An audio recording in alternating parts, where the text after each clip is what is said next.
Ancien ambassadeur des États-Unis en Chine, la Chine est à l'origine du problème des tarifs. L'ancien ambassadeur des États-Unis en Chine explore les complexités des négociations commerciales entre les États-Unis et la Chine et sympathise avec l'administration Trump. I want to start with the meetings that took place over the weekend in Geneva, and I'm curious sort of how you look at the way they unfolded and the outcome of them. Do you see it as a positive step, the agreement that was come to? Well, first of all, I start from a first principle, and that is that China's been the largest and most important disruptor in the global trade system for about 3 decades right now. There's a reason why the United States and many other countries around the world have placed tariffs on China.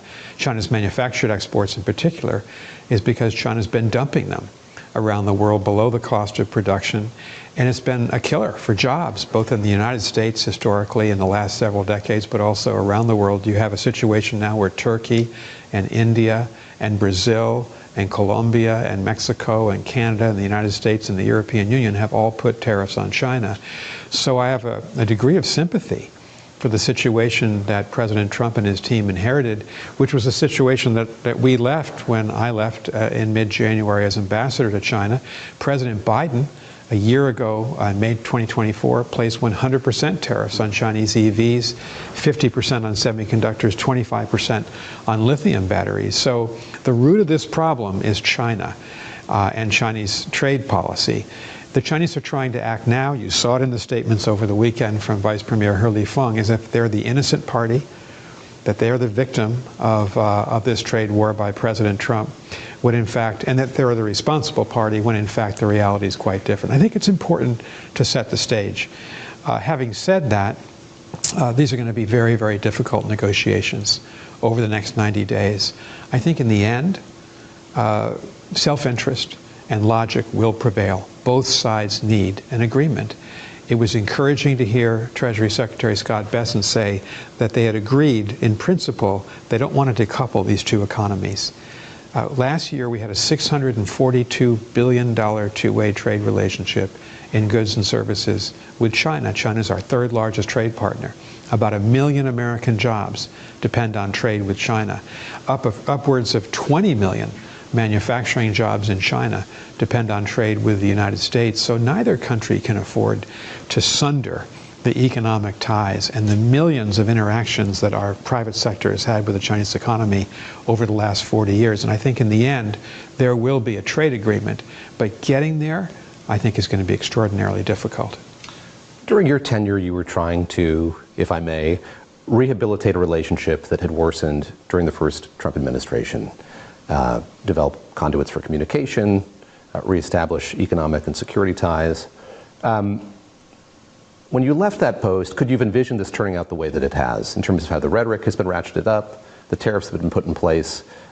Is it the worst case that you envisioned, or worse yet still? I certainly did not anticipate 145% American tariffs on China or 125% Chinese tariffs on American goods. And the trade war that has resulted effectively led to a trade embargo as of the past week, when no ships were sailing with goods back and forth, when manufacturers couldn't export to each other's countries, and you see the significant shortage of goods that traditionally are important to both economies. I didn't expect that to happen at all. And that's the most important thing happening in the global economy right now, which is another reason I think that eventually both sides have to agree to a deal to calm global markets. We're the 2 largest global economies, so we have a profound impact on the health of the global economy, but we also need the global economy to be functioning in a rational and stable way. There's so much at stake. I didn't see that happening. I think few people saw that happening. You remember Trump pledged 60% tariffs on Chinese goods, and people thought that would be a revolution. Well, 145 was a revolution of a different magnitude. And I think, we're not anywhere close to being out of the woods. If the levels now are set at 30% tariffs on the American side imposed on China and 10% by China imposed on the United States, those are historically high levels. And a lot of trade will not be able to take place. It just simply won't be economical for people to be importing manufacturers at that level. So this is an urgent crisis. I assume that this is going to be one of the highest priorities of the Trump administration and of the Chinese government. But I hope that cooler heads will prevail. And I do think for the long term here, health of the U.S.-China relationship, trade's a major part of it.